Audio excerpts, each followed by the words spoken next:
havendo, portanto, interesse algum em se fazer o bem. A individualidade da alma é confirmada de modo por assim dizer material nas manifestações espíritas, pela linguagem e qualidades próprias de cada uma. Como elas pensam e agem de maneira diferente, umas são boas e outras más, umas sábias e outras ignorantes, querendo mais o que outras não querem. Isto vem provar que elas não estão confundidas em um todo homogêneo, sem falar das provas patentes que nos dão de terem animado tal ou tal indivíduo na Terra. Graças ao espiritismo experimental, a individualidade da alma não é mais uma coisa vaga, porém o resultado da observação. A própria alma reconhece a sua individualidade, porque tem pensamento e vontade próprios, que distinguem umas das outras. Ela também se dá conta dessa individualidade por seu envoltório fluídico ou perispírito, espécie de corpo limitado, que dela faz um ser distinto. Observação: há quem pense poder escapar ao rótulo de materialista por admitir um princípio inteligente universal, do qual absorveríamos uma parte ao nascermos, o que constitui a alma, para restituí-la depois da morte à massa comum, em que com outras se confundiria, tal como as gotas d'água no oceano. Este sistema, espécie de transição, não merece nem mesmo o nome de espiritualismo, pois é tão desolador quanto o materialismo. O reservatório comum do todo universal equivaleria ao aniquilamento, porque ali não haveria mais individualidades. 149. O gênero de morte influi no estado da alma. O estado da alma varia consideravelmente conforme o gênero de morte, mas, sobretudo, conforme a natureza dos hábitos durante a vida. Na morte natural, o desprendimento se opera gradualmente e sem abalo, começado mesmo antes que a vida esteja extinta. Na morte violenta, por suplício, suicídio ou acidente, os laços são rompidos bruscamente, o espírito, surpreendido, fica como que aturdido com a mudança nele efetuada, e não acha explicação para sua situação. Um fenômeno mais ou menos constante em tal caso é a convicção que ele tem de não estar morto, podendo essa ilusão durar muitos meses e mesmo muitos anos. Nesse estado, ele se locomove, julga ocupar-se dos seus negócios, como se ainda estivesse no mundo, e mostra-se espantado de não lhe responderem quando fala. Essa ilusão também se nota, fora dos casos de morte violenta, em muitos indivíduos cuja vida foi absorvida pelos gozos e interesses materiais. O Livro dos Espíritos, número 165, Revista Espírita, junho de 1858, O Suicida da Samaritana, idem, dezembro de 1858, Um Espírito nos Funerais de seu Corpo, idem. Julho de 1859, O Zoavo de Magenta, idem, dezembro de 1859, Um Espírito que não se acredita morto, idem, março de 1863, François Simon Lovett. 150. Para onde vai a alma depois de deixar o corpo? Ela não se perde na imensidade do infinito, como geralmente se supõe, erra no espaço, quase sempre no meio daqueles que conheceu, sobretudo dos que amou, podendo instantaneamente transportar-se a distâncias imensas. 151. A alma conserva as afeições que tinha na terra. Guarda todas as afeições morais e só esquece as materiais, que já não são de sua essência. Por isso, vem satisfeita a ver os parentes e amigos e sente-se feliz com a lembrança deles. 152. A alma guarda a lembrança do que fez na terra. Interessa-se pelos trabalhos que não pôde concluir. Depende da sua elevação e da natureza desses trabalhos. Os espíritos desmaterializados pouco se preocupam com as coisas materiais, de que se julgam felizes por estar livres. Quanto aos trabalhos que começaram, segundo sua importância e utilidade, eles inspiram a outros o desejo de terminá-los. 153. A alma encontra no mundo dos espíritos os parentes e amigos que a precederam. Não só os encontra, como também há muitos outros que conheceu em outras existências. Geralmente, aqueles que mais a amam vêm recebê-la à sua chegada no mundo espiritual e ajudam-na a desprender-se dos laços terrenos. Entretanto, a privação de ver as almas mais caras é, algumas vezes, punição para os culpados.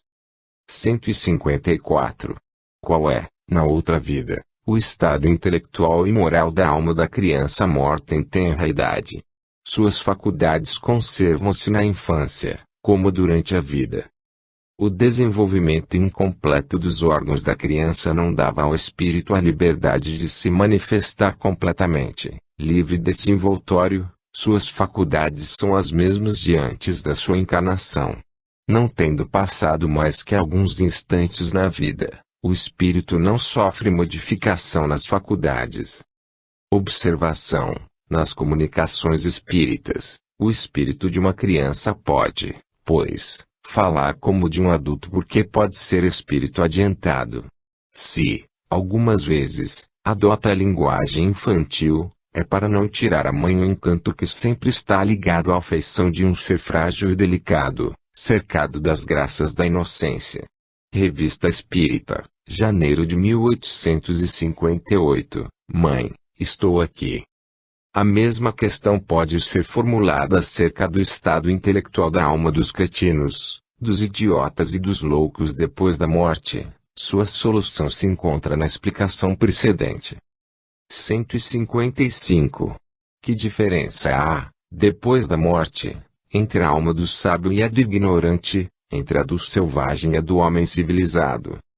Mais ou menos a mesma diferença que existia entre elas durante a vida, porque a entrada no mundo dos espíritos não dá à alma todos os conhecimentos que lhe faltavam na terra. 156. As almas progridem intelectual e moralmente depois da morte. Progridem mais ou menos, segundo sua vontade, e algumas se adiantam muito, entretanto, precisam pôr em prática, durante a vida corpórea, o que conquistaram em ciência e moralidade. As que ficaram estacionárias recomeçam uma existência análoga à que deixaram. As que progrediram fazem jus a uma encarnação de ordem mais elevada.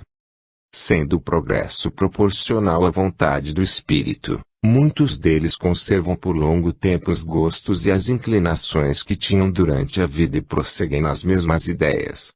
Revista Espírita, março de 1858, A Rainha de Oude, idem, maio de 1858, O Espírito e os Herdeiros, idem, julho de 1858, O Tambor de Berezina, idem, dezembro de 1859, O Antigo Carreteiro, idem, outubro de 1860, Progresso dos Espíritos, idem, abril de 1861, Progresso de um Espírito Perverso. 157. A sorte do homem, na vida futura, está irrevogavelmente fixada depois da morte. A fixação irrevogável da sorte do homem depois da morte seria a negação absoluta da justiça e da bondade de Deus, porque muitos deles não puderam esclarecer-se suficientemente na existência terrena, sem falar dos idiotas, cretinos, selvagens e de elevado número de crianças que morrem sem ter entrevisto a vida. Mesmo entre os homens esclarecidos, muitos, por se julgarem bastante perfeitos, se creiam dispensados de estudar e trabalhar mais, ao permitir que o homem faça amanhã o que não pode fazer hoje. Deus não estará provando a sua bondade. Se a sorte é irrevogavelmente fixada, porque os homens morrem em idades tão diferentes, e porque Deus, em sua justiça, não concede a todos o tempo de produzir a maior soma de bem e reparar o mal que fizeram. Quem sabe se o criminoso que morre aos 30 anos não se teria arrependido e se tornado um homem de bem se vivesse até aos 60. Porque Deus lhe tira assim os meios que concede aos outros.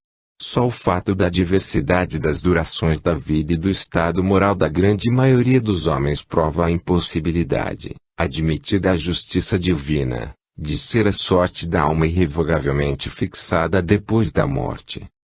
158. Qual é, na vida futura, A sorte das crianças que morrem em tenra idade. Esta questão é uma das que provam melhor a justiça e a necessidade da pluralidade das existências. Uma alma que só tiver vivido alguns instantes, não tendo feito nem bem nem mal, não pode merecer prêmio nem castigo, pois, segundo a máxima do Cristo, cada um é punido ou recompensado segundo suas obras. É tão ilógico como contrário à justiça de Deus admitir-se que, sem trabalho, essa alma seja chamada a gozar da felicidade perfeita dos anjos, ou que desta se veja privada. Entretanto, ela deve ter um destino qualquer. Um estado misto, por toda a eternidade, seria igualmente uma injustiça. Como uma existência interrompida logo no começo não pode ter consequência alguma para a alma, sua sorte atual é a mesma que ela mereceu na existência anterior, e seu futuro aquilo que vier a merecer em suas existências posteriores. 159. As almas têm ocupações na outra vida. Pensam em outra coisa, além de suas alegrias e sofrimentos. Se as almas não se ocupassem senão de si mesmas durante a eternidade, seria egoísmo, e Deus, que condena essa falta na vida corporal, não poderia aprová-la na espiritual. As almas ou espíritos têm ocupações em relação com o seu grau de adiantamento, procurando, ao mesmo tempo, instruir-se e melhorar-se. O Livro dos Espíritos, número 558, Ocupações e Missões dos Espíritos. 160. Em que consistem os sofrimentos da alma depois da morte? As almas culpadas serão torturadas em chamas materiais. Hoje, a Igreja reconhece perfeitamente que o fogo do inferno é um fogo moral e não material, porém, não define a natureza dos sofrimentos.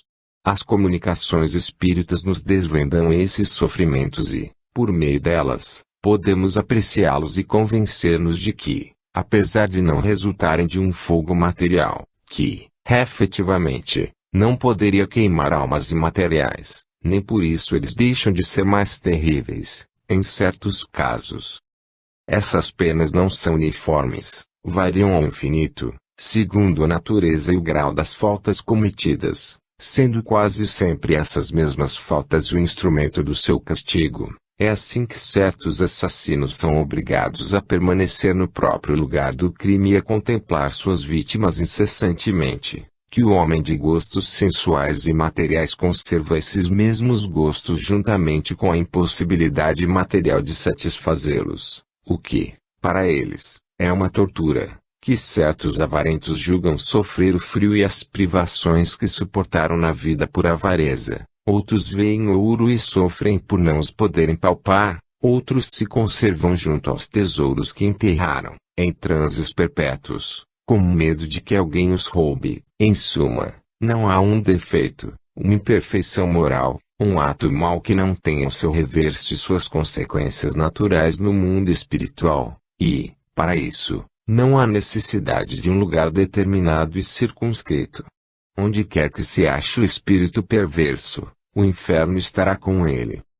Além dos sofrimentos espirituais, há as penas e provas materiais por que passa o espírito, que ainda não se depurou, em uma nova encarnação, na qual é colocado em condições de sofrer o que fez sofrer a outrem, ser humilhado se foi orgulhoso, miserável se foi avarento, infeliz com seus filhos se foi mau filho, etc. Como dissemos, a terra é um dos lugares de exílio e de expiação, um purgatório, para os espíritos dessa natureza, do qual cada um se pode libertar, melhorando-se suficientemente para merecer encarnar num mundo melhor.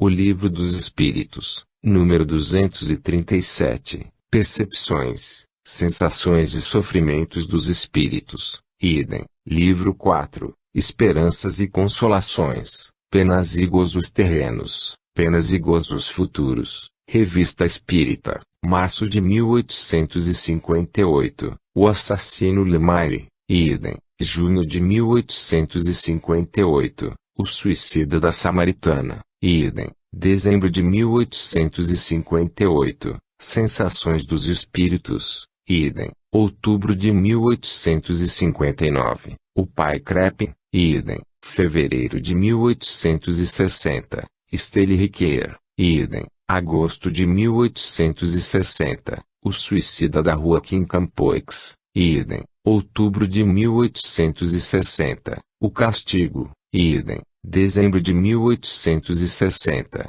entrada de um culpado no mundo dos espíritos, castigo do egoísta, idem, fevereiro de 1861, o suicídio de um ateu, idem, setembro de 1861, a pena de Italião.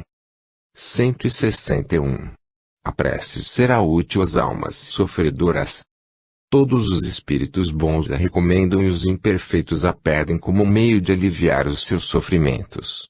A alma, por quem se pede, experimenta um alívio, porque vê na prece um testemunho de interesse, e o infeliz é sempre consolado quando encontra corações caridosos do que compartilhem de suas dores.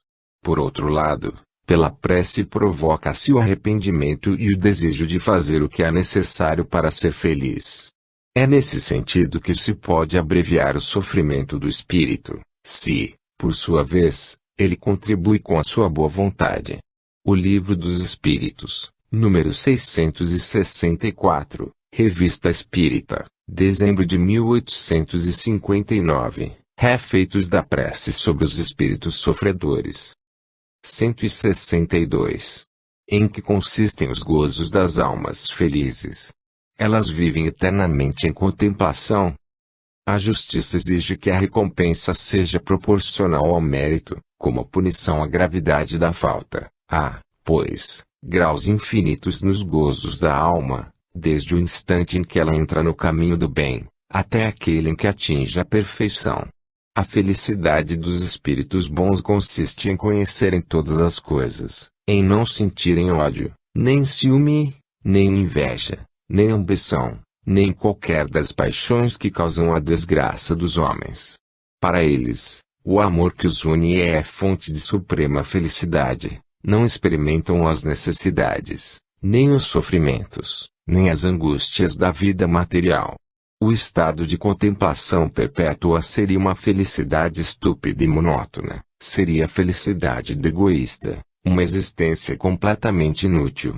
A vida espiritual é, ao contrário, uma atividade incessante pelas missões que os espíritos recebem do Ser Supremo, como seus agentes do governo do universo, missões essas proporcionais ao adiantamento deles, e cujo desempenho os torna felizes, porque lhes fornecem ocasiões de serem úteis e de fazerem o bem.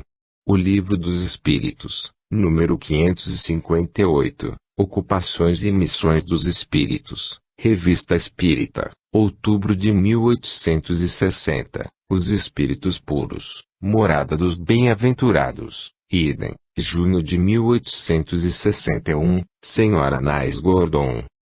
Observação: convidamos os adversários do Espiritismo e os que não admitem a reencarnação a darem, dos problemas acima apresentados, uma solução mais lógica por qualquer outro princípio que não seja o da pluralidade das existências. Nota final. Hoje creem e sua fé é inabalável, porque é assentada na evidência e na demonstração, e porque satisfaz a razão. Tal é a fé dos espíritas, e a prova de sua força é que se esforçam por se tornarem melhores, domarem suas inclinações más e porem em prática as máximas do Cristo, olhando todos os homens como irmãos, sem acepção de raças, de castas, nem de seitas, perdoando aos seus inimigos, retribuindo o mal com o bem, a exemplo do divino modelo. Kardec, Alain. Revista Espírita de 1868. 1. Ed. Rio de Janeiro, Feb. 2005. Página 28, janeiro de 1868. A investigação rigorosamente racional e científica de fatos que revelavam a comunicação dos homens com os espíritos, realizada por Allan Kardec, resultou na estruturação da doutrina espírita, sistematizadas sob os aspectos científico, filosófico e religioso. A partir de 1854 até seu falecimento, em 1869, seu trabalho foi constituído de 5 obras básicas, O Livro dos Espíritos, 1857. O Livro dos Médiuns, 1861. O Evangelho segundo o Espiritismo, 1864. O Céu e o Inferno, 1865. A Gênese, 1868. Além da obra O que é o Espiritismo, 1859. De uma série de opúsculos e 136 edições da Revista Espírita, de janeiro de 1858 a abril de 1869. Após sua morte, foi editado o livro Obras Póstumas, 1890. O estudo meticuloso e isento dessas obras permite-nos extrair conclusões básicas. A. Todos os seres humanos são espíritos imortais criados por Deus em igualdade de condições, sujeitos às mesmas leis naturais de progresso que levam todos, gradativamente, à perfeição. B. O progresso ocorre através de sucessivas experiências, e inúmeras reencarnações, vivenciando necessariamente todos os segmentos sociais. Única forma de o espírito acumular o aprendizado necessário ao seu desenvolvimento. C. No período entre as reencarnações o espírito permanece no mundo espiritual, podendo comunicar-se com os homens. D. O progresso obedece às leis morais ensinadas e vivenciadas por Jesus, nosso guia e modelo, referência para todos os homens que desejam desenvolver-se de forma consciente e voluntária. Em diversos pontos de sua obra, o codificador se refere aos espíritos encarnados em tribos incultas e selvagens, então existentes em algumas regiões do planeta, e que, em contato com outros polos de civilização, vinham sofrendo inúmeras transformações, muitas com evidente benefício para os seus membros, decorrentes do progresso geral ao qual estão sujeitas todas as etnias, independentemente da coloração de sua pele. Na época de Allan Kardec, as ideias frenológicas de Gall, e as da fisiognomonia de Lavater, eram aceitas por eminentes homens de ciência, assim como provocou enorme agitação nos meios de comunicação e junto à intelectualidade e à população em geral, a publicação, em 1859, 2 anos depois do lançamento do Livro dos Espíritos, do livro sobre a evolução das espécies, de Charles Darwin, com as naturais incorreções e incompreensões que toda ciência nova apresenta. Ademais, a crença de que os traços da fisionomia revelam o caráter da pessoa é muito antiga, pretendendo-se haver aparentes relações entre o físico e o aspecto moral. O codificador não concordava com diversos aspectos apresentados por essas assim chamadas ciências. Desse modo, procurou avaliar as conclusões desses eminentes pesquisadores à luz da revelação dos espíritos, trazendo ao debate o elemento espiritual como fator decisivo no equacionamento das questões da diversidade e desigualdade humanas. Allan Kardec encontrou, nos princípios da doutrina espírita, explicações que apontam para leis sábias e supremas, razão pela qual afirmou que o Espiritismo permite resolver os milhares de problemas históricos, arqueológicos, antropológicos, teológicos, psicológicos, morais, sociais etc.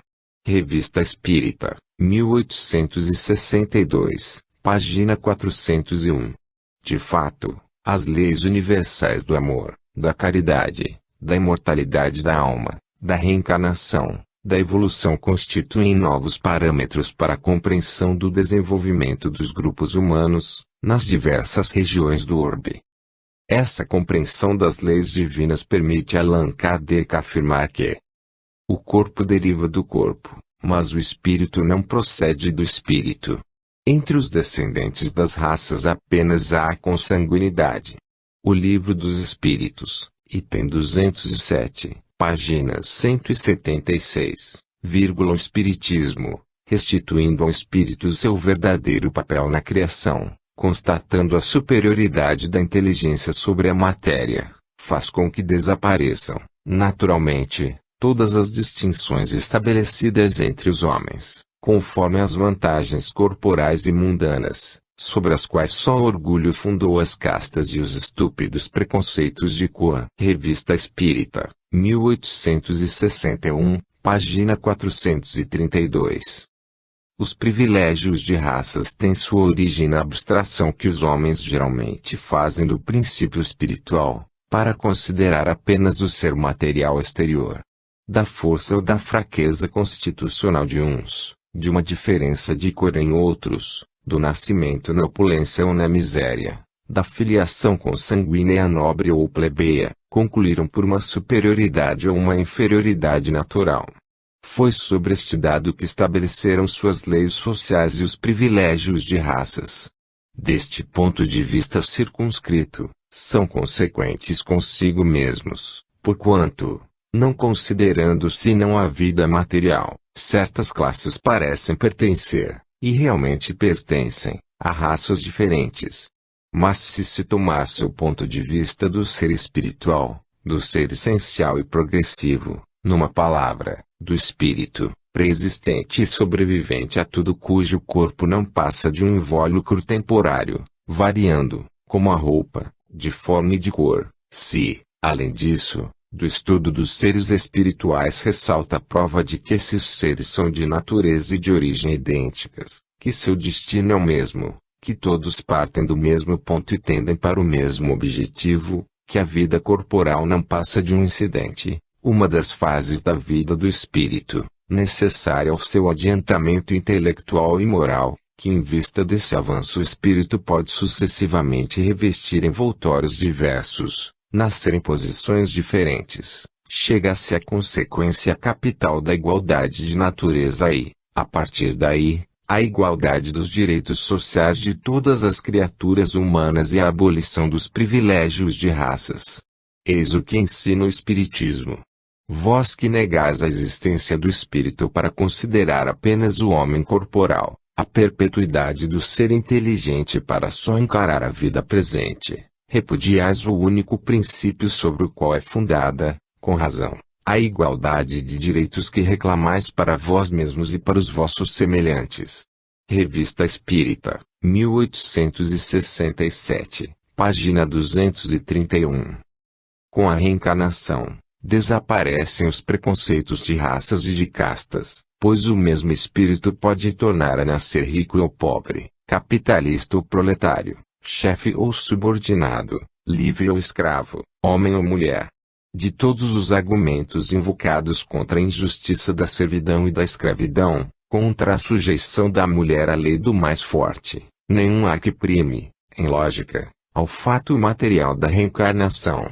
Se, pois, a reencarnação funda numa lei da natureza o princípio da fraternidade universal, também funda na mesma lei o da igualdade dos direitos sociais e, por conseguinte, o da liberdade. A Gênese, capítulo 1, item 36, página 42 a 43. Vide também Revista Espírita, 1867, página 373. Na época, Allan Kardec sabia apenas o que vários autores contavam a respeito dos selvagens africanos, sempre reduzidos ao embrutecimento quase total, quando não escravizados impiedosamente. É baseado nesses informes científicos da época que o codificador repete, com outras palavras, o que os pesquisadores europeus descreviam como de volta das viagens que faziam à África Negra. Todavia, é peremptório ao abordar a questão do preconceito racial. Nós trabalhamos para dar a fé aos que em nada creem, para espalhar uma crença que os torna melhores uns para os outros, que lhes ensina a perdoar os inimigos, a se olharem como irmãos, sem distinção de raça, casta, seita, cor, opinião política ou religiosa, numa palavra, uma crença que faz nascer o verdadeiro sentimento de caridade, de fraternidade e deveres sociais. Kardec, Allan. Revista Espírita de 1863 a 1. Ed. Rio de Janeiro, Feb. 2005. Janeiro de 1863. O homem de bem é bom, humano e benevolente para com todos, sem distinção de raças nem de crenças, Porque em todos os homens vê irmãos seus. O Evangelho segundo o Espiritismo, capítulo 17, item 3, página 348. É importante compreender, também, que os textos publicados por Allan Kardec na Revista Espírita tinham por finalidade submeter à avaliação geral as comunicações recebidas dos espíritos, bem como aferir a correspondência desses ensinos com teorias e sistemas de pensamento vigentes à época. Em nota ao capítulo 11, item 43, do livro A Gênese, o codificador explica essa metodologia. Quando, na Revista Espírita de janeiro de 1862, publicamos um artigo sobre a interpretação da doutrina dos anjos decaídos, apresentamos essa teoria como simples hipótese, sem outra autoridade afora de uma opinião pessoal controversível, porque nos faltavam então elementos bastantes para uma afirmação peremptória. Expusemo-la a título de ensaio, tendo em vista provocar o exame da questão, decidido, porém, a abandoná-la ou modificá-la, se fosse preciso. Presentemente, essa teoria já passou pela prova do controle universal. Não só foi bem aceita pela maioria dos espíritas, como a mais racional e a mais concorde com a soberana justiça de Deus, mas também foi confirmada pela generalidade das instruções que os espíritos deram sobre o assunto. O mesmo se verificou com o que concerne à origem da raça adâmica. A Gênese, capítulo 11, item 43, nota, página 292. Por fim, urge reconhecer que o escopo principal da doutrina espírita reside no aperfeiçoamento moral do ser humano, motivo pelo qual as indagações e perquisições científicas ou filosóficas ocupam posição secundária, conquanto importantes, haja vista o seu caráter provisório decorrente do progresso e do aperfeiçoamento geral. Nesse sentido, é justa a advertência do codificador. É verdade que estas e outras questões se afastam do ponto de vista moral, que é a meta essencial do Espiritismo. Eis porque seria um equívoco fazê-las objeto de preocupações constantes. Sabemos, aliás, no que respeita ao princípio das coisas, que os espíritos, por não saberem tudo, só dizem o que sabem ou que pensam saber. Mas como há pessoas que poderiam tirar da divergência desses sistemas uma indução contra a unidade do espiritismo, precisamente porque são formulados pelos espíritos, é útil poder comparar as razões pró e contra, no interesse da própria doutrina, e apoiar no assentimento da maioria o julgamento que se pode fazer do valor de certas comunicações. Revista Espírita, 1862, página 38. Feitas essas considerações, é lícito concluir que na doutrina espírita vigora o mais absoluto respeito à diversidade humana, cabendo ao espírito o dever de cooperar para o progresso da humanidade, exercendo a caridade no seu sentido mais abrangente e benevolência para com todos, indulgência para as imperfeições dos outros e perdão das ofensas, tal como a entendia Jesus, nosso guia e modelo, sem preconceitos de nenhuma espécie, de cor, etnia, sexo, crença ou condição econômica, social ou moral. Fim.